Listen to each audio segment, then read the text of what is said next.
Good morning all friends. मेरे legal advice by Sheikh Javed Mohammed advocate channel पर आपका स्वागत है।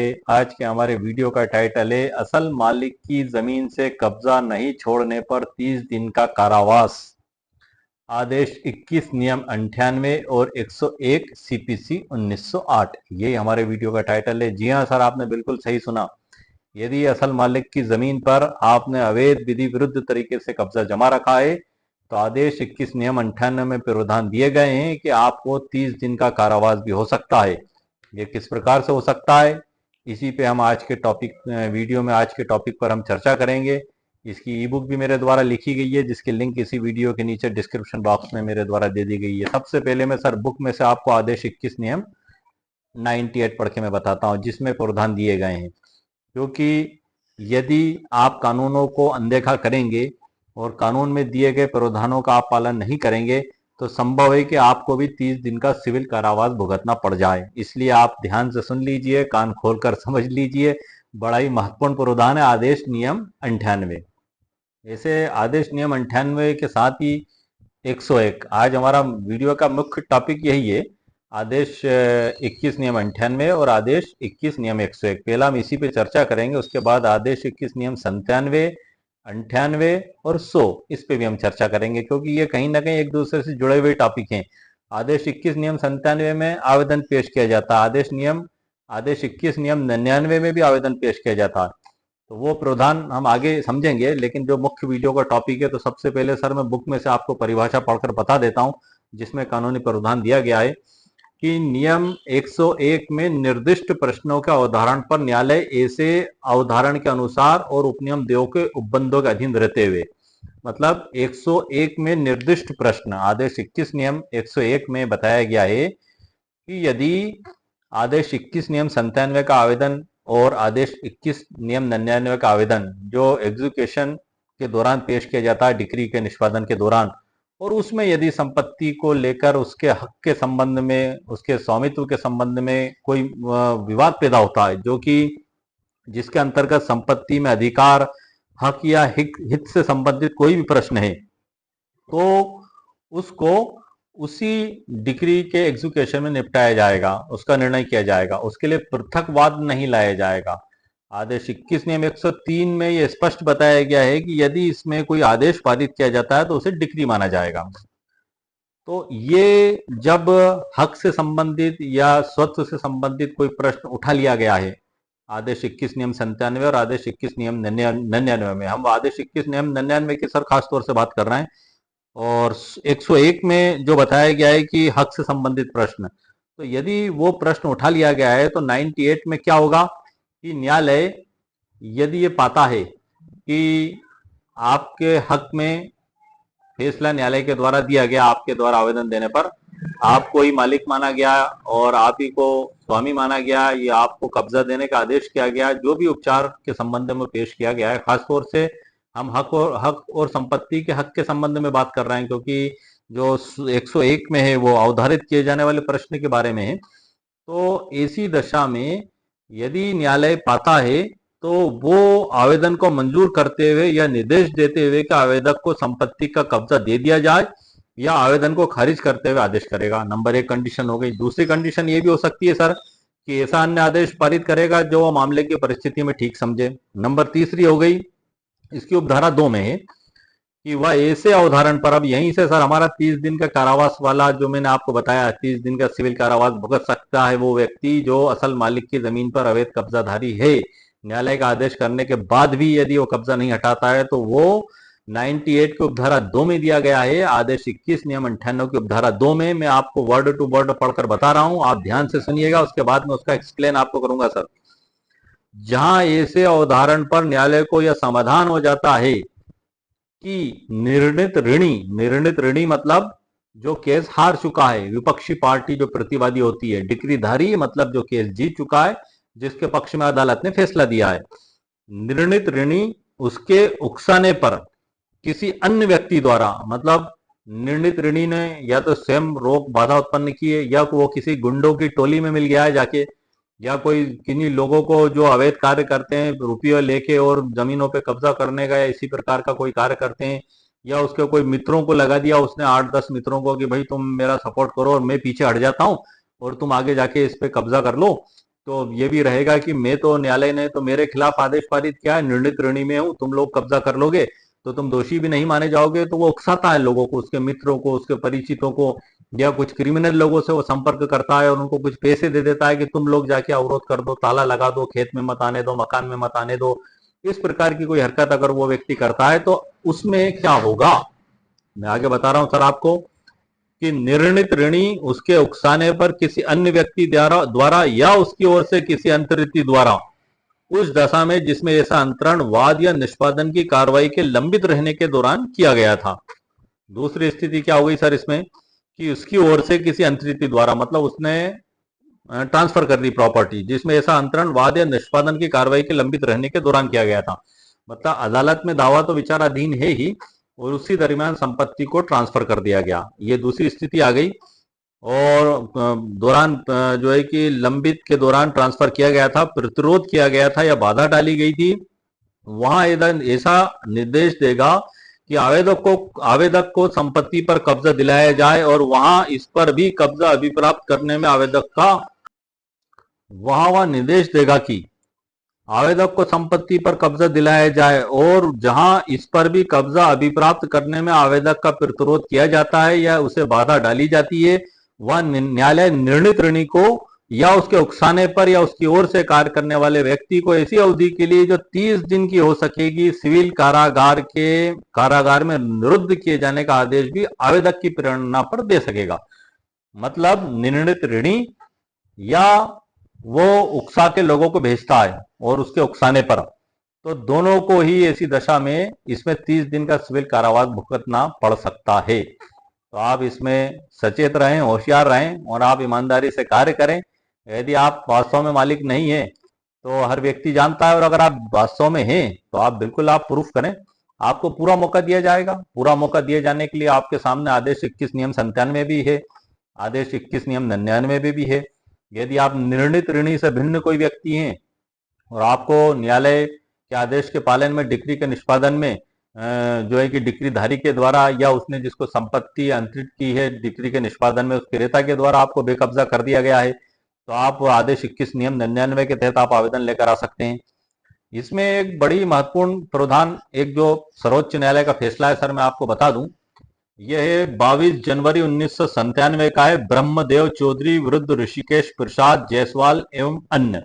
इसमें एक बड़ी महत्वपूर्ण बात निकलकर सामने आई है, क्योंकि सामान्य प्रावधान तो ये हैं जो बुक में दिए गए हैं सिविल प्रक्रिया संहिता 1908 में, कि जब व्यक्ति को बेकब्जा कर दिया गया उसके बाद वो आदेश 21 नियम 99 के तहत न्यायालय में आवेदन देगा। ये इसमें बताया गया उपनियम 2 में, कि जहां ऐसा कोई आवेदन दिया जाता है वह न्यायालय उस आवेदन पर न्याय निर्णय जिसमें अंतर्विष्ट उपबंधों के अनुसार करने के लिए अग्रसर होगा।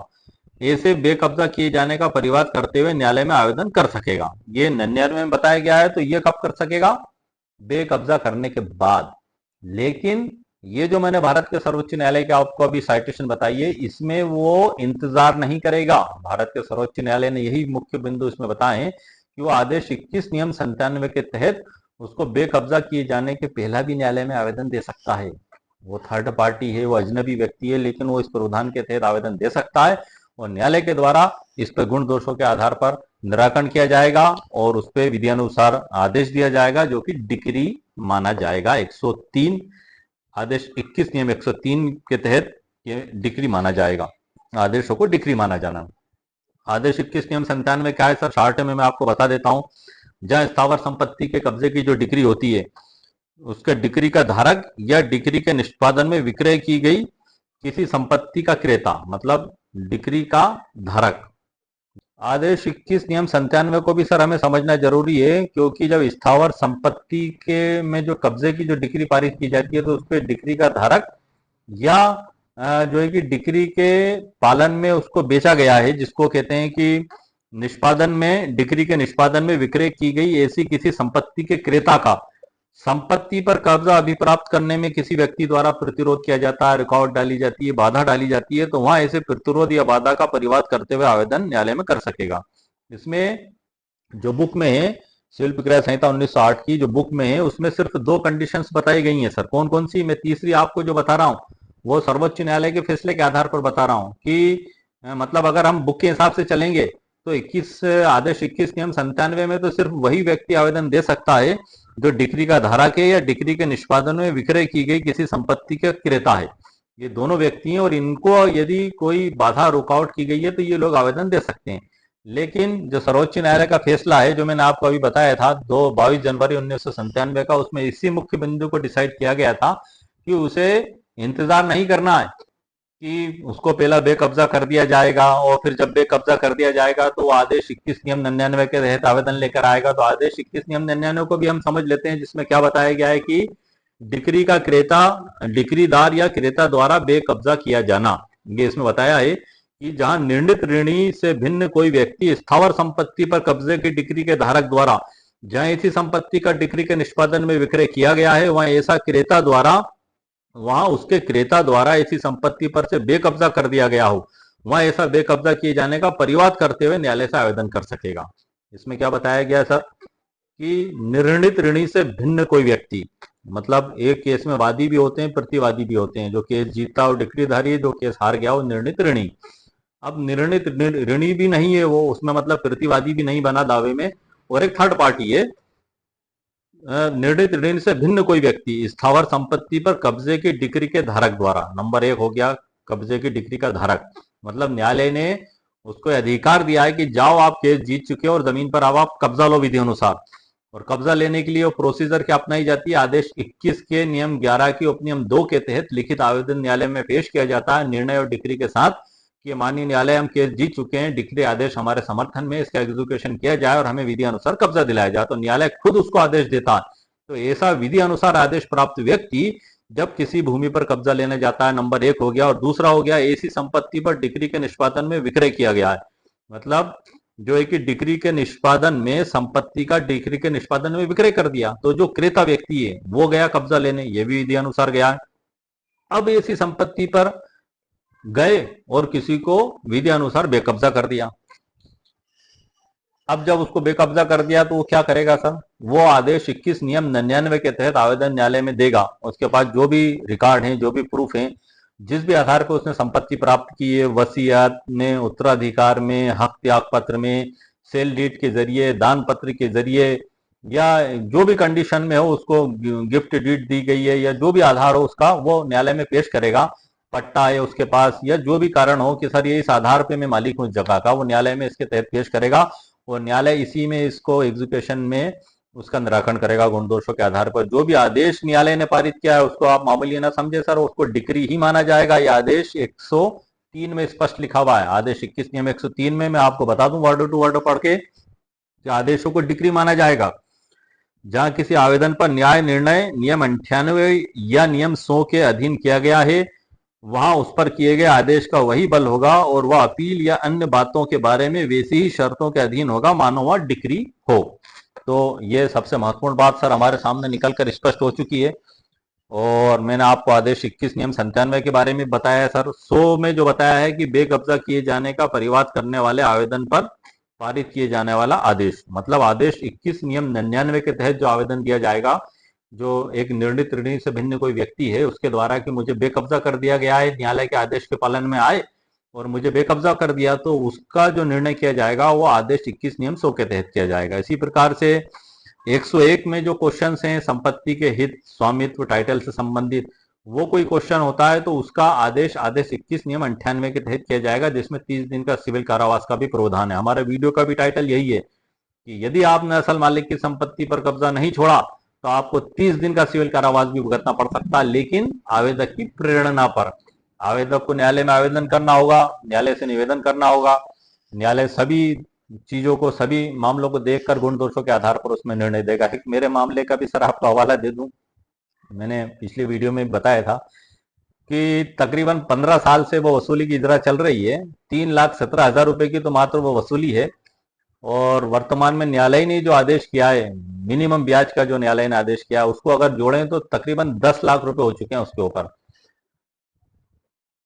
कम से कम आप 15 साल में आप तस्वुर कर सकते हैं, आप अंदाजा लगा सकते हैं कि मैं कितने तलबा ने पेश कर चुका हूँ उसमें बेगिनती।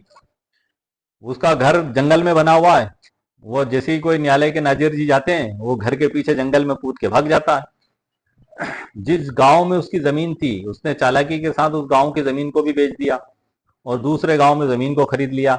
जमीन भी खरीदी तो उसने ना तो उसके नाम से ना उसके परिवार के सदस्यों के नाम से किसी के भी नाम से रजिस्ट्री नहीं करवाई, और उससे विक्रेता से कह दिया कि यदि मैं रजिस्ट्री करवाऊंगा तो न्यायालय के डिक्री के पालन में जब इसकी कुर्की होगी तो मेरी जमीन से ये रुपये की वसूली कर लेंगे। वो पक्षकार सर 15 साल से मेरा पक्षकार परेशान है। आपको एक प्रैक्टिकल उदाहरण बता रहा हूं कि केस जीतना ही सब कुछ नहीं होता, उसके बाद भी बहुत कुछ होता है। अब बीच में उसमें न्यायाधीश महोदय ने थाना प्रभारी को ही गिरफ्तारी का आदेश कर दिया था। बीच में एक बार पकड़कर उसको लाए थे, तो माननीय न्यायालय ने दया भाव रखते हुए उसको जमानत पर छोड़ दिया। उसके बाद फिर वो जो लापता हुआ सर, तो आज कम से कम 3 साल हो गए। 3 साल में तकरीबन 2 एडीजे साहब उसमें बदला चुके हैं। अब बदलाने के बाद भी स्थिति ये है सर कि जो थाना प्रभारी महोदय को गिरफ्तारी वारंट दिया गया था, तो वह थाने पे तो लोग इतना समय नहीं है, हर बार वो रिपोर्ट आ जाती कि वो नहीं मिला या नहीं जा पाए, कहीं दूसरी जगह गए थे। इसी में ही सर तकरीबन साल 1.5 साल निकल गया। और न्यायाधीश महोदय ने पहले तो था एक का गिरफ्तारी का, एक की संपत्ति की कुर्की का, और बीच में जो न्यायाधीश महोदय आया उन्होंने एक को छोड़ दिया और सिर्फ मेन जो निर्णित ऋणी है उसी का आदेश रखा। अब जो माननीय न्यायालय आया उनसे मैंने निवेदन किया, तो माननीय न्यायालय ने फिर अब दोबारा निर्णित ऋणी का भी जो है कि गिरफ्तारी वारंट का आदेश किया, और साथ में जो जमानतदार है उसकी भी संपत्ति कुर्की का आदेश पारित किया। तो अब उम्मीद बनती है कि कभी ऊपर वाले की मेहरबानी हुई तो हो सकता है कि 15 साल बीतने के बाद उस पक्षकार को न्याय मिल पाए, क्योंकि न्याय प्रणाली है ही ऐसी। आप देख रहे हैं इसमें किसी का भी दोष नहीं है, ना न्यायालय का दोष है, ना वकील का दोष है, ना थाना का दोष है, ना नजारती विभाग का दोष है। न्याय प्रक्रिया ही ऐसी है, कोई इसमें कर क्या सकता। तो ये खैर सर, मैंने आपको बीच में एक उदाहरण बता दिया, ये एग्जीक्यूशन से रिलेटेड है। ये भी मैंने आदेश 21 नियम 11(2) के तहत लिखित आवेदन कोर्ट में पेश किया था, निर्णय और डिग्री लगाकर। क्योंकि हम एग्जीक्यूशन की बात कर रहे हैं, इसलिए एक प्रैक्टिकल उदाहरण मैंने आपको दे दिया कि आखिर एग्जीक्यूशन में क्या क्या होता है। अब इसमें जो फैसला हुई तकरीबन 14 साल हो गए थे, तो वो स्थितियां ऐसी सामने आ जाती हैं। अब मैं मुद्दे की बात पे आता हूं। मैंने आपको ये एग्जीक्यूशन से रिलेटेड था। एक चीज और बता दूं सर मैं आपको कि आदेश 21 नियम 11 के उपनियम 1 के तहत मौखिक भी निवेदन जज साहब के समक्ष किया जा सकता है। धन संबंधी वाद है तो उसमें न्यायालय से निवेदन किया जा सकता है कि निर्णित ऋणी की गिरफ्तारी की जाए वारंट या प्रोसीजर जारी करने से पहले। वैसे 99% मैंने देखा है कि आदेश 21 नियम 11 के उपनियम 2 के तहत लिखित आवेदन ही न्यायालय में पेश किया जाता है, लेकिन प्रोसीजर है सर ये। धारा 47 भी बड़ी महत्वपूर्ण है सिविल प्रक्रिया संहिता 1908 की, जिसमें एग्जीक्यूशन जब डिग्री का निष्पादन होता है तो उस समय जो भी प्रश्न उत्पन्न होते हैं वादी प्रतिवादी के मध्य संपत्ति को लेकर, हक का प्रश्न, ये जो मैंने आपको अभी बताया, इन सब का निराकरण और साथ ही डिग्री के निष्पादन को किया जाना पूरा कंप्लीट, और उसके बाद डिस्चार्ज सर्टिफिकेशन और उसके कौन कौन प्रतिनिधि हो सकते हैं, ये जितने भी मुद्दे पैदा होते हैं तो इन सब का निराकरण माननीय न्यायालय के द्वारा उसी वाद के अंतर किया जाएगा। इसके लिए कोई पृथक वाद नहीं लगाया जाएगा। यही बात 101 में भी सर दी गई है, आदेश 21 नियम 101 में भी दी गई है यही बात, धारा 47 में भी यही बात दी गई है। मैं आपको स्कोर पढ़ के बता देता हूं इसकी लाइन। अवधारित किए जाने वाले प्रश्न आदेश 21 नियम 101, नियम 97 या 99 के अधीन किसी आवेदन पर किसी कार्रवाई के पक्षकारों के बीच या उनके प्रतिनिधियों के बीच पैदा होने वाले और आवेदन के न्याय निर्णय से सुसंगत सभी प्रश्न जिनके अंतर्गत संपत्ति के अधिकार, हक या हित से संबंधित प्रश्न भी हैं, आवेदक के संबंध में कार्रवाई करने वाले न्यायालय द्वारा अवधारित किए जाएंगे, न कि पृथक वाद द्वारा। ये इसमें स्पष्ट लिखा हुआ है सर बुक के अंदर, जो मैं वर्ड टू वर्ड आपको पढ़ के इसलिए बता रहा हूं। आप सभी बुद्धिजीवी हैं, अधिवक्ता तो आप सभी जानते हैं, लेकिन एक आम व्यक्ति की भी समझ में बात आ जाए। इस प्रयोजन के लिए न्यायालय तत्समय पूर्वक किसी अन्य विधि में किसी प्रतिकूल बात के होते हुए भी ऐसे प्रश्नों का विनिश्चय करने की अधिकारिता रखने वाला समझा जाएगा। कहने का मतलब यह हुआ सर कि उसी के अंदर एग्जीक्यूशन के दौरान ही इन सब का निराकरण किया जाएगा। तो ये मैंने सर हमारे वीडियो का जो टाइटल है उससे संबंधित महत्वपूर्ण जानकारी आपको दी है कि असल मालिक की जमीन से कब्जा नहीं छोड़ने पर 30 दिन का कारावास कैसे होगा सर, ये मैं आपको कानून के तहत बता चुका हूं। आदेश 21 नियम 98 सिविल प्रक्रिया संहिता 1908 और आदेश 21 नियम 101 जो हक संबंधित प्रश्न है जिनके अंतर्गत व्यक्ति संपत्ति में अधिकार, हक या हित से संबंधित प्रश्न, अगर ये मामले पैदा हो जाते हैं और न्यायालय के द्वारा डिसीजन कर दिया जाता है और न्यायालय के द्वारा आदेश करने के बाद भी वो आदेश भी कोई हल्का आदेश नहीं है सर, वो आदेश भी डिक्री ही माना जाएगा। वो सिर्फ आदेश पत्रिका में लिखा हुआ आदेश ना माने आप उसको, क्योंकि आदेश 21 नियम 103 में स्पष्ट बता दिया गया है कि ऐसे आदेशों को डिक्री ही माना जाएगा। तो वो एग्जीक्यूशन में आप यदि उस प्रकार की हरकत करते हैं या किसी भी प्रकार की कार्रवाई करते हैं या आप उकसा के एक टीम बना लेते हैं, भाई कई बार ऐसा भी होता है बड़े लोग अपनी अकलें लगाते हैं, चालाकियां या समझदारियां ज्यादा दिखाते हैं, उनका निर्णय ऋणी तो मैं हूँ, अगर मैं गया तो न्यायालय मुझे जेल भेज देगा। तो ऐसा करते हैं कि 10 लोग दूसरे जाएं और जमीन पे आप कब्जा कर लें और न्यायालय के अधिकारी कर्मचारी को ना आने दें। तो ऐसी दशा में सर आप आदेश 21 नियम 98 का ध्यान रखें। हाँ, आपके पास कानूनी रास्ता है सर, ऐसा नहीं है कि सब कुछ अंत हो चुका है। आप कानूनी रूप से कार्य करें, आप विधि विरुद्ध तरीके पे ना जाएं, गुंडा टोली ना बनाएं, आप गुंडों से संपर्क ना करें या आपके मित्रों से संपर्क ना करें या विधि विरुद्ध कार्य ना करें। आप विधि अनुसार कार्य आप क्या कर सकते हैं कि जैसे ही न्यायालय ने आदेश दिया तो अपीलेट कोर्ट मौजूद है सर, आप वहां उसकी अपील कर दें। अपील करने के बाद आदेश 39 नियम 1-2 सिविल प्रक्रिया संहिता मौजूद है, जिसके तहत आप अस्थायी निषेधाज्ञा का आवेदन आप लगा सकते हैं कि सर अपील के विचाराधीन रहने के दौरान हमें अस्थायी निषेधाज्ञा आवेदन दिया जाए, कोई व्यक्ति हमारी जमीन पर कब्जा ना करे और अधीनस्थ न्यायालय के निर्णय को भी स्थगित किया जाए जब तक कि अपील का निराकरण ना हो। और यदि वहां से उसको रोक दिया गया तो सर फिर आपको धारा 21 नियम 98 के तहत आप फिजूल की झंझट से बच जाएंगे। वरना आपने अपील भी नहीं की, आप हाथ पे हाथ रख के बैठे रहे, अधीनस्थ न्यायालय के निर्णय को भी नहीं रोका गया, तब ऐसी स्थिति में आदेश 21 नियम 98 पे आप फोकस रखें। यदि आवेदक की प्रेरणा पर, उसमें लिखा हुआ है शब्द आवेदक की प्रेरणा पर, मतलब उसके द्वारा न्यायालय से निवेदन किया जाएगा आवेदन देके कि श्रीमान जो है कि विधि अनुसार इसको 30 दिन का कारावास भेजे। मैंने जो सर मेरा आपको खुद का उदाहरण दिया था उसमें एक जानकारी मैं और दे दूं, मैं जो बताने का मकसद यही था कारावास से रिलेटेड ही कि 3 महीने का 5,400 रुपये खर्चा हमारा पक्षकार का न्यायालय में जमा हो गई, तकरीबन 8 साल हो चुके हैं कि एक बार अगर ये पकड़ में आ जाए तो उसको सिविल कारागार भेज दिया जाए कम से कम। तो एक बार वो पकड़ में भी आ गया था और हमारे पैसे भी जमा हुए थे, लेकिन न्यायालय ने दया भाव बनाते हुए उसको जमानत पर छोड़ दिया। अभी भी पक्षकार के 5,400 रुपये 3 माह का सिविल कारागार का खर्चा जेल में ही वो अदालत में जमा है, चालान के द्वारा जमा किया गया था। ये आपको बताने का मकसद ये है कि एग्जीक्यूशन की हम बात कर रहे हैं, निष्पादन की हम बात कर रहे हैं, तो ये भी एक प्रैक्टिकल ही बात है ताकि आपको भी समझ में आ सके कि हाँ कार्रवाई आखिर किस प्रकार से की जाती है। और ये खर्चा भी डिक्रीधारी को ही अपनी जेब से देना होता है, ये खर्चा बाद में जब वसूली होगी तो उसमें ऐड होकर आपको प्राप्त होगा। हालांकि धारा 35 स्टाम्प अधिनियम का भी मैंने इसमें बताया था आपको कि यदि कोई कम शुल्क से स्टाम्पिट है तो उसको साक्ष्य में ग्राह्य नहीं माना जाएगा, लेकिन यदि न्यायालय की अनुमति से आपके आवेदन देने पर न्यायालय इजाजत दे देता है और आप कलेक्टर ऑफ स्टाम्प पर जाकर उसमें उचित मूल्यांकन की राशि जमा करके उसको वापस न्यायालय में लाते हैं तो उसको साक्ष्य में ग्राह्य किया जाता है। ये पिछले इस पे वीडियो बनाए मैंने काफी, जो मेरे चैनल पर अपलोडेड है, आप उन्हें देख सकते हैं। उससे संबंधित ई बुक भी मेरे द्वारा लिखी जा चुकी हैं।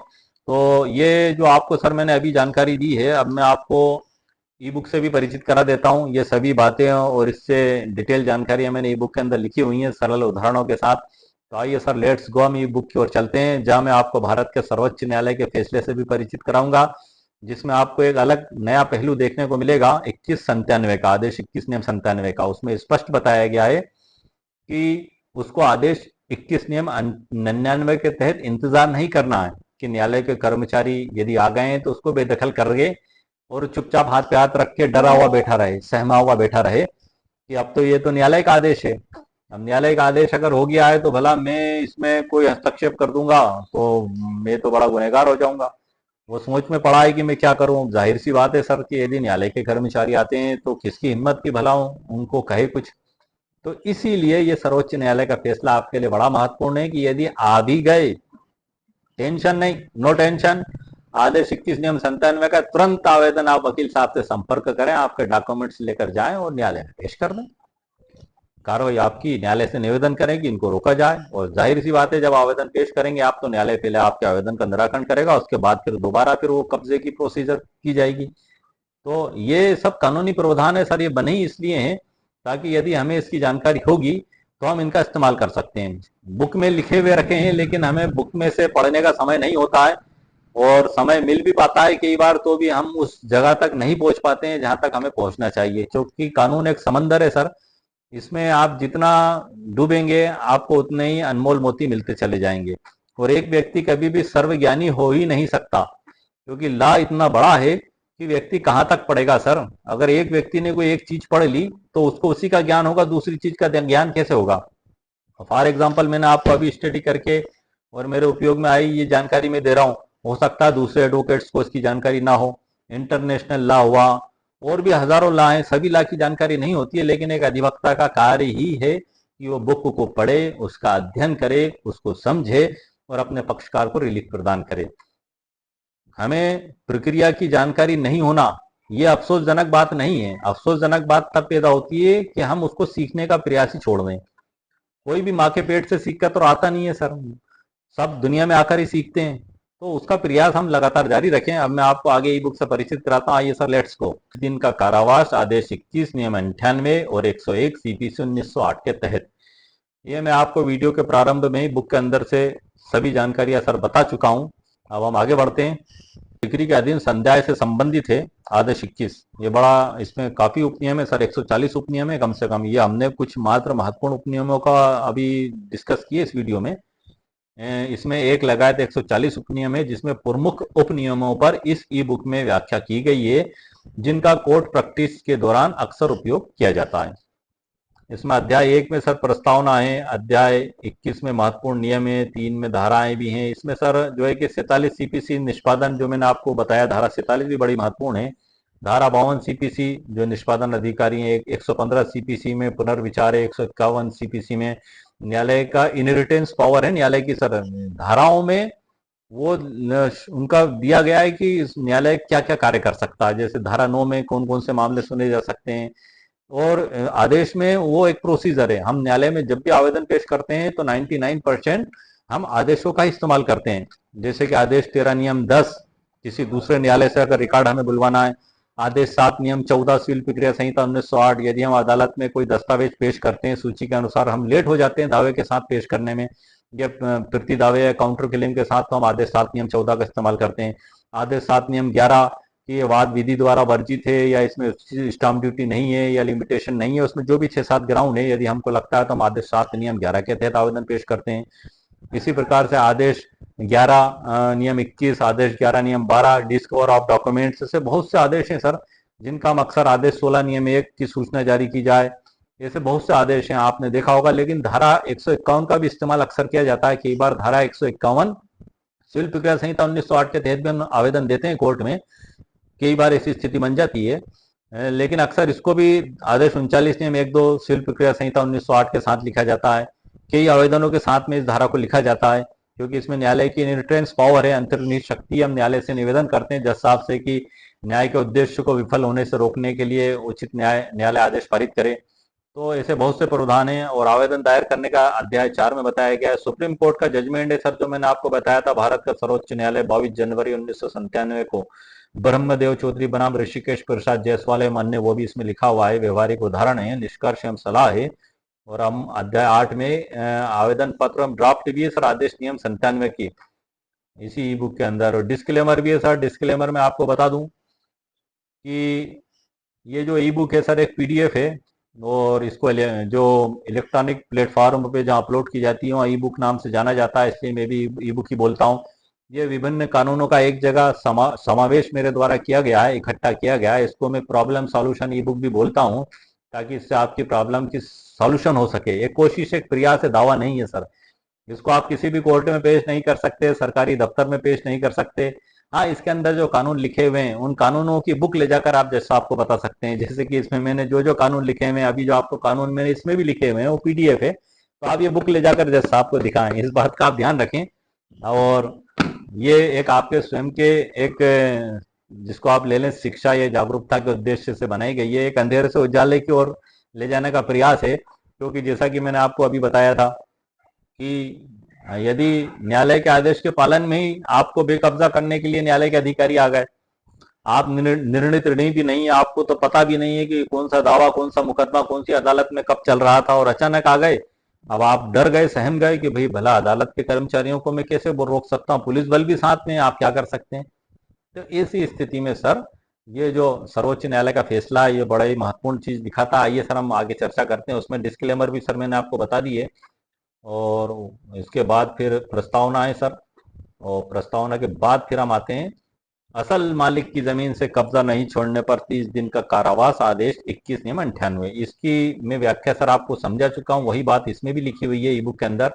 शॉर्ट में मैं सर आपको पढ़ के बता देता हूं। यदि न्यायालय ने स्थावर संपत्ति पर कब्जा दिलाने हेतु आदेश जारी किया हो और उस आदेश का उल्लंघन हो, जैसे अवैध रूप से अवरोध करना, प्रवेश रोकना, ताला लगाना, तो न्यायालय उस व्यक्ति को अदालत के समक्ष अनुपालन न करने पर कारावास की सजा दे सकती है। ये इसमें सर बताया गया है।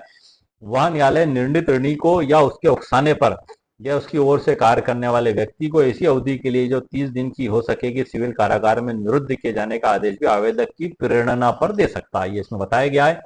इसी में आगे सर जो बताया गया है आदेश 21 नियम 101 और सुप्रीम कोर्ट का जो एक ऐतिहासिक फैसला जो मैंने आपको बताया था अभी, उसमें भी बताया गया है कि सुप्रीम कोर्ट ने स्पष्ट किया है कि यदि आदेश 21 नियम 98 सीपीसी के तहत स्थायी निषेधाज्ञा जारी हो और अवैध अवरोधकर्ता उसका उल्लंघन करे तो उसे 30 दिन तक कारावास हो सकता है।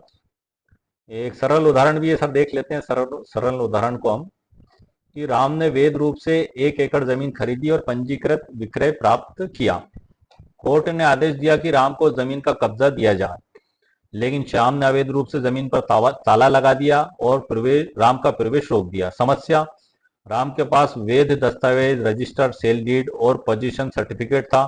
श्याम अवैध रूप से अवरोध उत्पन्न कर रहा था। अब न्यायालय की प्रक्रिया, राम ने आदेश 21 नियम 98 और 101 सीपीसी के तहत आवेदन किया, क्योंकि 101 में सर वो स्वत्व का जो मामला रहता है वो पैदा हो जाता है। तो कोर्ट ने श्याम को नोटिस जारी किए। सुनवाई में श्याम ने अपना पक्ष नहीं रखा।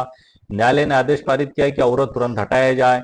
यदि श्याम अवरोध नहीं हटाता तो उसे 30 दिन का कारावास का आदेश दिया जाएगा। निष्पादन अधिकारी ने जाकर श्याम से अवरोध हटवाया और राम को कब्जा इसमें दिलवाया। परिणाम क्या हुआ सर, राम को वैध कब्जा प्राप्त हुआ, श्याम को 30 दिन का कारावास आदेश प्राप्त हुआ यदि अवरोध नहीं हटाया। निष्कर्ष क्या निकला सर कि आदेश 21 नियम 98 सीपीसी अवरोध उत्पन्न करने पर न्यायालय की सख्त कार्रवाई जैसे कारावास, और आदेश 21 नियम 101 सीपीसी में अवैध अवरोध हटाने और कब्जा दिलाने का उपाय। इसमें सुप्रीम कोर्ट ने स्पष्ट किया है कि इस नियम का उद्देश्य कब्जाधारी के अधिकार की रक्षा और अवैध अवरोधकर्ता को कठोर दंड देना है। महत्वपूर्ण सुझाव भी है सर। और आदेश 21 नियम 97 जो मैंने आपको डेफिनेशन बताई है उसको भी सर इसमें लिखा गया है, और मैं उसको आपको बुक के अंदर से डेफिनेशन सर बता ही चुका हूँ। सरल उदाहरणों के साथ भी लिखा है। एक उदाहरण पढ़ के बता देता हूँ मैं सर आपको, पिछले वीडियो में भी मैंने बताया था, इस पे स्पेशल वीडियो भी बना चुका हूँ सर मैं। आदेश 21 नियम 97 का मेरे चैनल पर अपलोडेड है, उसकी ई बुक भी उसी के नीचे लिंक में कॉपी पे की दी हुई है। यह है 2197 का उदाहरण है। सीता ने एक प्लाट वैध रूप से खरीदा। सीता ने कोर्ट से निर्णय प्राप्त किया कि यह प्लाट उसका है। सीता ने आदेश 21 नियम 11(2) सीपीसी के तहत निष्पादन आवेदन दायर किया। जब निष्पादन अधिकारी प्लाट पर कब्जा दिलाने गया तो राधा ने अवैध रूप से ताला लगा दिया। राधा ने दावा किया कि उसके पास भी विक्रय पत्र है जो बाद में नकली निकला। बाद में क्या करना चाहिए, सीता को आदेश 21 नियम 97 सीपीसी के तहत आवेदन दायर करना चाहिए। आवेदन में स्पष्ट लिखा जाएगा राधा द्वारा अवैध रूप से ताला लगाकर कब्जा रोकने का प्रयास किया जा रहा है। कोर्ट की प्रक्रिया क्या होगी, राधा को नोटिस जारी करेगा, दोनों पक्षों की दलीलें सुनेगा, आवश्यक शपथ पत्र और दस्तावेज मांगे जाएंगे। कोर्ट आदेश जारी करेगा, राधा अविलंब अवरोध हटाए और सीता को कब्जा सौंपे। क्योंकि सीता को वैध कब्जा मिला, राधा का अवैध अवरोध समाप्त हुआ, क्योंकि प्राइमा फेसी रूप से तो वो केस जीत ही चुकी है और उसने एग्जीक्यूशन की डिग्री पेश की है आदेश 21 नियम 11 के उपनियम 2 के तहत। आगे बढ़ते हैं सर हम इसमें। यह आ गया भारत का सर्वोच्च न्यायालय का फैसला है सर। मैंने इसमें आपको बताई थी मुख्य बात ये, उसके कुछ पेरा मैंने जजमेंट के कुछ पेरा इसमें प्रिंट किए हुए हैं।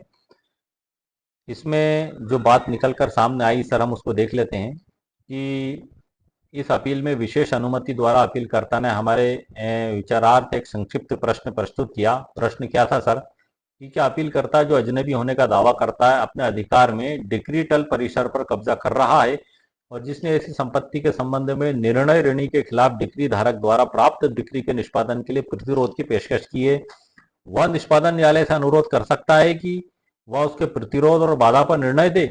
बिना इस बात पर जोर दिए कि पहले उसे कब्जा सौंपना होगा, उसके बाद आदेश 21 नियम 99 सिविल प्रक्रिया संहिता के तहत आवेदन प्रस्तुत करना होगा। मतलब प्रश्न ये निकल के आया कि एक अजनबी व्यक्ति है, तो क्या उसको पहले कब्जा सौंपना होगा, जो आदेश 21 नियम 99 में बताया गया है कि डिक्रीधारी या क्रेता द्वारा बेकब्जा यदि इसको किया जाता है, तो क्या मूक दर्शक बनकर देखेगा और इंतजार करेगा कि उसको पहले बेकब्जा किया जाए, उसके बाद वो आदेश 21 नियम 99 के तहत आवेदन लगाए?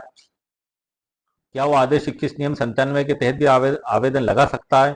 इसी मुद्दे को डिसाइड किया गया था। इसमें उच्च न्यायालय ने जो फैसला दिया था, उसमें उच्च न्यायालय ने उसके आवेदन को खारिज कर दिया था और कहा था कि पहला आप बेदखल होइए, उसके बाद फिर आइए आदेश 21 नियम 99 के तहत। तो इसी को उसने चैलेंज किया था भारत के सर्वोच्च न्यायालय में, और उच्च न्यायालय ने हालांकि उसको एक रिलीफ जरूर दी थी। अनुच्छेद 136 है जो भारत का संविधान का, उसके तहत अपील करने की विशेष अनुमति प्रदान की और 17 सितंबर 1966 के अपने आदेश द्वारा बेदखली पर रोक लगा दी थी। ये एक रिलीफ उसको दे दी गई थी। अब इसमें जो आखिरी में जो फैसला दिया गया था, मैं वो फैसला सर लाल लाइट से मैंने हाईलाइट किया हुआ है, मैं उन्हीं को वर्ड टू वर्ड पढ़ के बता देता हूँ आपको। और भी डिटेल है सर इसमें जो लिखी हुई है, मगर मैं आपको मुख्य बात बता देता हूँ कि अतः यह माना जाना चाहिए कि ना तो निष्पादन न्यायालय और ना ही पुनरीक्षण में उच्च न्यायालय ने निष्पादन या गुण दोष के विरुद्ध अपीलकर्ता की आपत्ति पर विचार किया। ये उसमें बताया गया है, ये माना जाना चाहिए कि उस पर कोई विचार नहीं किया। परिणाम स्वरूप उच्च न्यायालय के विवादित निर्णय के साथ साथ सिविल निष्पादन संख्या 25/1990 में निष्पादन न्यायालय के दिनांक 15 फरवरी 1996 के आदेश को निरस्त कर दिया गया और कार्रवाई को मुंसिफ द्वितीय मुंगेर के न्यायालय में प्रतिवादी संख्या 1 डिक्री धारक के दिनांक 6 मई 1991 के आवेदन पर पुनः निर्णय के लिए वापस भेज दिया गया। ये सर्वोच्च न्यायालय के द्वारा सर इसमें किया गया।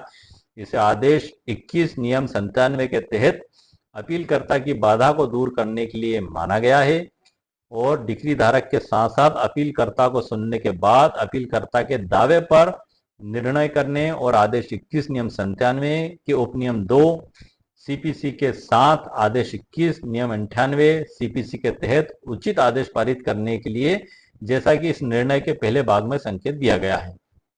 ये इसमें बताया गया। जो पहला भाग है थोड़ा सा वो भी पढ़ दूंगा सर मैं आपको। तदनुसार अपील स्वीकार की जाती है। मामले के तथ्यों और परिस्थितियों को देखते हुए लागत के संबंध में कोई आदेश नहीं दिया गया। ये इसमें सर बताया गया है। थोड़ा सा सर मैं ऊपर का भी पढ़ देता हूँ। इसमें स्थापित कानूनी स्थिति को देखते हुए हमारे द्वारा पहले चर्चा की गई वैधानिक योजना के प्रकाश में माना जाना चाहिए कि प्रतिवादी नंबर 1 डिक्री धारक 6 मई 1991 का आवेदन, जिसमें सशस्त्र बल की सहायता से कब्जे की डिलीवरी के लिए वारंट जारी करने की प्रार्थना की गई थी, मूलतः अपीलकर्ता और अन्य द्वारा आदेश 21 नियम 97 सीपीसी के तहत पेश की गई बाधा को हटाने के लिए था और आदेश 21 नियम 101 और आदेश 21 नियम 98 के साथ पठित आदेश 21 नियम 97 उपनियम 2 के तहत आदेश के अनुसार निर्णय दिया जाना था। इस संबंध में न्यायालय को आदेश 21 नियम 105 द्वारा निर्धारित प्रक्रिया का पालन करना था, जो निष्पादन न्यायालय को आदेश देता है कि जिसमें आदेश के किसी भी पूर्वगामी नियम के तहत आवेदन किया जाता है। आवेदन की सुनवाई की तारीख तय करने के लिए निष्पादन न्यायालय ने निष्पादन कार्रवाई में बाधा डालने वाले अपीलकर्ता के अवरोध और दावे पर निर्णय देने से इनकार कर दिया था, इसलिए स्पष्ट रूप से विधि द्वारा प्रदत्त अधिकारिता का प्रयोग करने में विफल रहा। पुनरीक्षण में उच्च न्यायालय ने भी यही त्रुटि की और मान लिया कि ऐसा आवेदन स्वीकार नहीं किया जा सकता, जैसा कि डिक्री धारक के विद्वान अधिवक्ता ने प्रस्तुत किया है। निसंदेह सत्य है कि अपील अधीन निर्णय के पैराग्राफ 4 में उच्च न्यायालय ने उल्लेख किया कि खसरा संख्या के संबंध में कुछ विसंगतियां थी, परंतु ये क्षणिक टिप्पणी है। इसके विपरीत निर्णय के बाद के पैराग्राफों में उच्च न्यायालय ने स्पष्ट रूप से माना है कि आपत्तिकर्ता द्वारा किया गया ऐसा आवेदन स्वीकार योग्य नहीं था और उसका एकमात्र उपाय कब्जा सौंपने के बाद आदेश 2199 के तहत आवेदन प्रस्तुत करना था, जो मैंने आपको बताया था। उनका यही कहना था कि पहले आप बेकब्जा हो जाएं और फिर आवेदन लेके आए।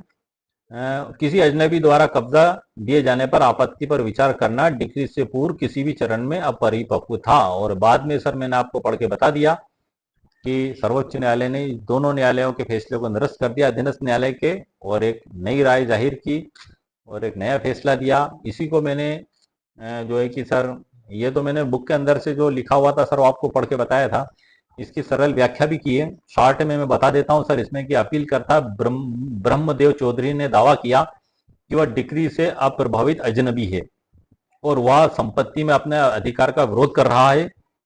सवाल यह था कि क्या वह डिक्री का निष्पादन मतलब कब्जा देने की प्रक्रिया शुरू होने से पहले ही निष्पादन न्यायालय से कह सकता है कि उसकी आपत्ति को सुनो, या उसके लिए नियम 99 सीपीसी के तहत इंतजार करना पड़ेगा। नियम 99 में दिया गया है कि डिक्रीदार या क्रेता द्वारा बेकब्जा किया जाना, मतलब वो इंतजार करे कि डिक्रीदार और जो डिक्री के निष्पादन का ये जो क्रेता है वो उसको बेकब्जा कर दें और उसका कब्जा छिन जाए, तब तक वो इंतजार करे और उसके बाद आदेश 21 नियम 99 के तहत आवेदन लेकर आए। ये मुख्य प्रश्न था इसमें। सच्चाई और तथ्य हैं। संपत्ति पहले से एक डिक्री थी जिसमें प्रतिवादी संख्या 1 को कब्जा दिया गया था। 28 अप्रैल 1991 को डिक्री के नजीर अधिकारी जब कब्जा लेने गए तो अपीलकर्ता और उसके भाइयों ने प्रतिरोध किया।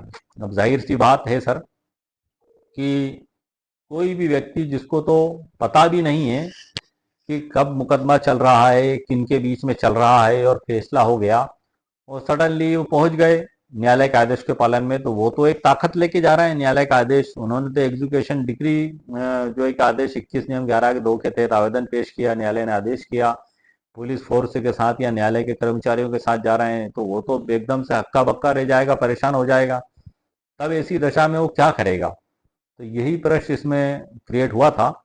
तो 2199 आदेश 21 नियम 99 के तहत वो मूक दर्शक नहीं रहेगा, वो आदेश 21 नियम 97 के तहत आवेदन देगा और उसके सारे डॉक्यूमेंट्स लगाकर न्यायालय में उपस्थित हो जाएगा। इसमें आगे बताया उच्च न्यायालय का जो निर्णय है, इसमें आगे बताया कि डिक्रीदार ने 6 मई 1991 को पुलिस सहायता से कब्जा देने के लिए आवेदन किया। उच्च न्यायालय का जो निर्णय मैं बता चुका हूं, लेकिन एक्सप्लेन मैंने इसमें किया, बता देता हूं सर एक बार और। उच्च न्यायालय ने कहा कि अपीलकर्ता का एकमात्र उपाय है कि वह पहले कब्जा खोने के बाद आदेश 21 नियम 99 सीपीसी के तहत आवेदन करें। इसका मतलब अपीलकर्ता को पहले संपत्ति से बेदखल होना पड़ेगा, उसके बाद ही न्यायालय में अपनी आपत्ति उठाना होगी। सुप्रीम कोर्ट ने क्या कहा इसमें सर? सुप्रीम कोर्ट ने माना कि उच्च न्यायालय का यह दृष्टिकोण गलत है। आदेश 21 नियम 97, 98, 99 और 101 की योजना का सही अर्थ यह है कि यदि किसी अजनबी को जो डिक्री का पक्षकार नहीं है, डिक्रीदार के कब्जे में बाधा डाली है, तो उसके खिलाफ डिक्रीदार आदेश 21 नियम 97 के तहत आवेदन कर सकता है। इस आवेदन पर न्यायालय अपीलकर्ता को सुनवाई का अवसर देगा और उसके दावे का निपटारा करेगा। केवल बाद में यदि बेदखल हो गया, नियम 99 के तहत आवेदन की बात नहीं आती। किसी अजनबी जो डिक्री का पक्षकार नहीं है ने डिक्रीदार के कब्जे में बाधा डाली है, तो वो डिक्रीदार आदेश 21 नियम 97 के तहत आवेदन कर सकता है। वैसे ये जो मूल बेसिक लॉ है उसमें तो यही लिखा हुआ है सर कि आवेदन कौन करेगा। आदेश 21 नियम 97 के तहत 2 लोगों को उसमें अथोराइज किया गया है, जो मैं आपको बता दूं कि एक बार स्थावर संपत्ति पर कब्जा करने में प्रतिरोध या बाधा, जहां स्थावर संपत्ति के कब्जे की डिक्री के धारक, नंबर 1 तो हो गया डिक्री का धारक, नंबर दूसरा हो गया डिक्री के निष्पादन में विक्रय की गई ऐसी किसी संपत्ति का क्रेता। ये 2 लोग हैं सर इसमें जो बताए हैं कि क्रेता का ऐसी संपत्ति पर कब्जा अभिप्राप्त करने में किसी व्यक्ति द्वारा प्रतिरोध किया जाता है तो वह बाधा डाली जाती है, तो ऐसे प्रतिरोध या बाधा का परिवाद करते हुए आवेदन न्यायालय से कर सकेगा। इसमें इन 2 लोगों का अथोराइज किया गया, इसमें कोई थर्ड पार्टी नहीं है। वो आदेश 21 नियम 99 के तहत कहा जा रहा है, लेकिन सर्वोच्च न्यायालय के द्वारा ये कहा गया है कि वो इसके तहत भी आ सकता है अजनबी व्यक्ति भी। इसमें जो मुख्य बात आई सर निकल के सामने, इसमें कहा गया है कि निष्पादन न्यायालय और उच्च न्यायालय ने अपीलकर्ता अजनबी व्यक्ति की आपत्ति पर सही ढंग से विचार नहीं किया। अपीलकर्ता ने जो दावा किया उसे संपत्ति का अधिकार पर हक है, उसे दोनों अदालतों ने गंभीरता से नहीं सुना और न ही उसका मूल्यांकन किया। और भी बहुत कुछ लिखा है सर, अब मैं आपको ज़्यादा डिटेल में नहीं बताते हुए आपको मुख्य मुख्य बात मैं आपको बता देता हूँ सर। इसके अध्याय से मैंने परिचित करा दिया है, सब कुछ इसमें मैंने जहाँ तक बन सकता था सर मुख्य मुख्य बातें मैंने इसमें लिखी हैं, सरल भाषा में समझाने का तरीका है। और इन सब के बाद फिर ये जो हमारी एक्सप्लेन होगी उसके बाद अध्याय चालू होंगे इसमें, और इसमें मैंने निर्णित ऋणी और डिक्रीधारी को भी डिफाइन करके लिख दिया है। अक्सर सभी लोग जानते हैं लेकिन सब लोग नहीं भी जानते हैं, बात ज़्यादा बड़ी भी नहीं है कि निर्णित ऋणी और डिक्रीधारी का क्या मतलब होता है। तो निर्णित ऋणी का मतलब है कर्जदार या वह व्यक्ति जो किसी देयता का भुगतान करने का दायित्व रखता है। सीधे सीधे शब्दों में हम इसको ऐसे भी कह सकते हैं कि निर्णित ऋणी वह व्यक्ति है जिसके खिलाफ न्यायालय ने डिक्री पारित की है, मतलब जो केस जीत गया है। सरल शब्दों में जिससे न्यायालय ने कुछ वसूल करने या करने का आदेश दिया है वही निर्णीत ऋणी कहलाता है। डिक्रीधारी, जिसे न्यायालय ने हक दिया है, मतलब जीतने वाला व्यक्ति, उसको डिक्रीधारी कहा जाता है। और वो उससे पहले वादी होता है। डिक्रीधारी बनने से पहले, निर्णीत ऋणी बनने से पहले वो प्रतिवादी होता है। वो प्रस्तावना है सर इसमें अध्याय 1 में सीपीसी। मैं आपको बता दूं, सिविल प्रक्रिया संहिता पर भी हम चर्चा कर रहे हैं कि सिविल प्रक्रिया संहिता 1908 ये जनवरी के पहले दिन लागू हुआ। संहिता 1908 पे भी शॉर्ट में जानकारी दे दूं सर, क्योंकि हम सारी बात तो उसी पर कर रहे हैं, सारी चर्चा का हमारा मुख्य विषय उसी का है। इसमें कुल 158 धाराएं हैं और 51 आदेश हैं। धाराओं में और आदेश में जो अंतर है वो मैंने आपको बताया कि परिभाषाएं दी गई हैं, उसमें क्या क्या अधिकार दिए गए हैं। आदेश में क्रियान्वयन के लिए आवेदन न्यायालयों में दिए जाते हैं और ये 1909 के जनवरी के प्रथम दिन को लागू हुआ है। और इसका विस्तार कहाँ पर होगा, इसमें ही बताया गया है कि उनके सिवाय, किनके सिवाय, इसका विस्तार जम्मू कश्मीर राज्य, नागालैंड राज्य और जनजातीय क्षेत्रों के सिवाय संपूर्ण भारत पर है। तो ये मेरा वीडियो ऑल इंडिया के लिए ही है, ये किसी स्टेट और प्रांत के लिए सीमित नहीं है, क्योंकि ये जो सिविल प्रक्रिया संहिता है ये संपूर्ण भारत देश में लागू है। परंतु राज्य सरकार राजपत्र में अधिसूचना द्वारा इस संहिता के उपबंध या उनमें से किसी का विस्तार यथास्थिति संपूर्ण नागालैंड राज्य या ऐसी जनजातीय क्षेत्रों या उसके किसी भाग पर ऐसे अनुपूरक, अनुषांगिक या परिणामिक उपांतरों सहित कर सकेगी और अधिसूचना में निर्दिष्ट किया जाए। इसमें स्पष्टीकरण भी दिया है सर जनजातीय क्षेत्रों का, कि जनजातीय क्षेत्र से वे राज्य क्षेत्र अभिप्रेत हैं जो 21 जनवरी 1972 से के ठीक पहले संविधान की छठी अनुसूची के पैरा 20 में यथा निर्दिष्ट असम में जनजातीय क्षेत्र में सम्मिलित थे। और एक अमीन द्वीप समूह के बारे में बताया है कि अमीन द्वीप समूह और आंध्र प्रदेश राज्य में पूर्वी गोदावरी, पश्चिमी गोदावरी और विशाखापट्टनम अभिकरणों और लक्षद्वीप एवं राज्य क्षेत्र के संबंध में इस संहिता के लागू होने का कोई प्रतिकूल प्रभाव यथास्थिति ऐसे द्वीप समूह, अभिकरणों या ऐसे संघ राज्य क्षेत्र में इस संहिता के लागू होने के संबंध में तत्समय पूर्वक किसी नियम या विनियम के लागू होने पर नहीं पड़ेगा। ये इसमें सर बताया गया है। ये शॉर्ट में मैंने आपको इसकी परिभाषा से परिचित करा दिया। और हमारा जो मुख्य टाइटल था सर वीडियो का कि असल मालिक की जमीन से कब्जा नहीं छोड़ने पर 30 दिन का कारावास आदेश 21 नियम 98 और 101 सीपीसी 1908, इस पे मैंने सर कानून के तहत आपको मुकम्मल कानूनी जानकारी प्रदान कर दी है। उम्मीद है सर आपको मेरा वीडियो भी पसंद आया होगा। एक और महत्वपूर्ण जानकारी मैं आपको बता दूं कि ये जो मैंने आपको ई बुक से परिचित भी करा दिया है और इसी के अंदर से जानकारी भी मैंने दी है, इस ई बुक की कीमत 199 रुपीज़ मेरे द्वारा रखी गई है। इसकी लिंक वीडियो के नीचे डिस्क्रिप्शन बॉक्स में मेरे द्वारा दी गई है। यदि आपको आवश्यकता महसूस होती है तो आप इसको वहां से खरीद सकते हैं। वीडियो के अंदर ई बुक से परिचित कराना, इसके अंदर से कुछ महत्वपूर्ण जानकारियां पढ़कर बताना, इसका मेरा मकसद यही है कि ई बुक को खरीदने से पहले आप मेरे वीडियो में उस ई बुक के अंदर क्या मैटर दिया गया है उससे भली भांति परिचित हो लें, सुन लें, देख लें, समझ लें, सोच लें, और उसके बाद यदि आपको ये लगता है कि आपके लिए उपयोगी है तभी आप इसको परचेस करें। और यदि ऐसा आपको लगता है कि आपके लिए उपयोगी नहीं है तो आप इसको परचेस नहीं करें। वीडियो के अंदर बताने का मेरा मकसद यही है। एक और महत्वपूर्ण जानकारी सर मैं आपको दे दूं कि YouTube चैनल की ओर से ऑफिशियली तौर पर मुझे फ्लिपकार्ट और मंत्रा कंपनी का एफिलिएट पार्टनर बनाया गया। उसकी लिंक भी दी गई है जो मैंने वीडियो के नीचे डिस्क्रिप्शन बॉक्स में लगाई हुई है। फ्लिपकार्ट और मंत्रा दोनों के अलग अलग। आप जब उस पर क्लिक करेंगे तो आप सीधे वहां पर प्रोडक्ट पर पहुंच जाएंगे। प्रोडक्ट पर क्लिक करेंगे तो ऊपर सर्च बॉक्स का ऑप्शन आएगा, वहां पे आप जो भी आप सामान खरीदना चाहते हैं वो लिख के सर्च करके आप वहां से मंगा सकते हैं।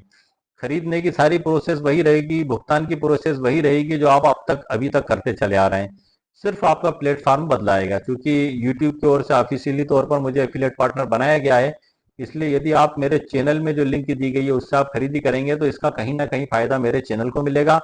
और यदि आप कहीं और से जैसे आप खरीदी कर रहे थे जिस भी प्लेटफॉर्म से, तो उसका फायदा उस प्लेटफॉर्म को मिल रहा था। यूट्यूब चैनल को ऐसा लगा कि बहुत से लोग मेरे जो व्यूअर्स हैं या अन्य लोग उस लिंक से खरीदारी कर सकते हैं। और वैसे भी आप सभी लोग सामान्य दिनचर्या की बहुत सी चीज़ें फ्लिपकार्ट, मंत्रा से आप मंगाते ही रहते हैं, सभी जगह मंगाए जाते हैं। तो मेरा आपको कहने का यही मकसद है कि आप मेरे द्वारा दी गई लिंक के बारे में भी सोचें। यदि आपको आवश्यकता महसूस होती है तो आप वहां से मंगा लें, आप कहीं और से भी आप मंगाएंगे, यहाँ से भी आप मंगा लें।